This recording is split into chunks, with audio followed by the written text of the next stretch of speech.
എന്താണ് ഈ വിധി പ്രഖ്യാപനത്തെ പറ്റി പറയാനുള്ളത്? എനിക്ക് ഈ വിധി പ്രഖ്യാപനത്തിൽ എനിക്ക് ഏറ്റവും വലിയ ഒരു പരിസ്ഥിതി പ്രവർത്തനം എന്ന നിലയിൽ എനിക്ക് ഏറ്റവും വലിയ സന്തോഷമുണ്ടായത് ആർന്നൂർ വാർഡിലെ മുഴുവൻ നമ്മുടെ പരിസ്ഥിതി ആകെ നശിപ്പിച്ച് നമ്മളെ കിള്ളിയാറ് കയ്യേറിയും നമ്മുടെ പരമ്പരാഗതമായ 6 മീറ്റർ കനാലുണ്ടായിരുന്നു.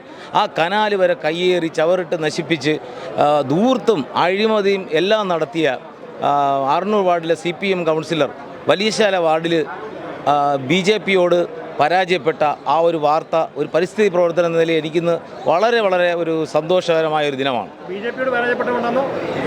BJPയോട് പരാജയപ്പെട്ടിട്ടല്ല, ആ ഒരു നമ്മളൊരു ഇത്രയും പ്രകൃതിയോട് ഇത്രയും മഹാമോശം കാണിച്ച അത് നമ്മളെ തിരുവനന്തപുരം നഗരസഭ മാത്രമല്ല, നമ്മൾ അവിടുത്തെ ഏറ്റവും ഒരു ജലസ്രോതസ്സാണ് കിള്ളിയാർ. ആ കിള്ളിയാർ കയ്യേറി അവിടെ ഒരു റോഡ് നിർമ്മാണത്തിന് ശ്രമിച്ചു.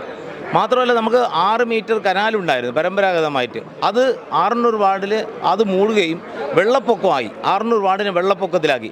എന്നിട്ട് ഇവിടെ നിന്ന് നേരെ വലിയശാല വാർഡിൽ പോയി നിന്നു. അവിടെ ഇന്ന് പരാജയപ്പെട്ടതായിട്ട് അറിയാൻ സാധിച്ചു. അത് പ്രകൃതി കൊടുത്ത ഒരു വിധി ശിക്ഷയാണെന്നാണ് എനിക്ക് പറയാനുള്ളത്. ജനങ്ങളോടും വലിയശാല വാർഡിലെ നല്ലവരായ ജനങ്ങൾക്കും അവരെ പരാജയപ്പെടുത്തിയതിന് വളരെ നന്ദി ഞാൻ പറയാണ്. കോൺഗ്രസ് ആണ് ജയിച്ചെങ്കിൽ ഞാൻ പറയില്ല. കാര്യം പരിസ്ഥിതി പ്രവർത്തനം എന്ന നിലയിൽ എനിക്ക് പറയാൻ പറ്റില്ല. കാര്യം ഞാനൊരു BJP അനുഭാവിയാണ്. BJPയുടെ ഒരു വലിയ പ്രവർത്തകനായിട്ട് ആർന്നൂർ വാർഡിൽ അതിശക്തമായി പ്രവർത്തിച്ച് വാർഡ് ഇൻചാർജായിട്ട് പ്രവർത്തിച്ച ആളാണ്. അപ്പോൾ അതുകൊണ്ട് എൻ്റെ പാർട്ടി ജയിക്കണമെന്നാണ് എൻ്റെ വ്യക്തിപരമായ എൻ്റെ രാഷ്ട്രീയം. കൂടുതൽ വാർത്തകളും വിശേഷങ്ങളും നിങ്ങൾക്ക് ലഭിക്കാൻ കേരളീയം ന്യൂസ് സബ്സ്ക്രൈബ് ചെയ്യുക. കൂടെ ബെൽ ബട്ടണും അമർത്തുക.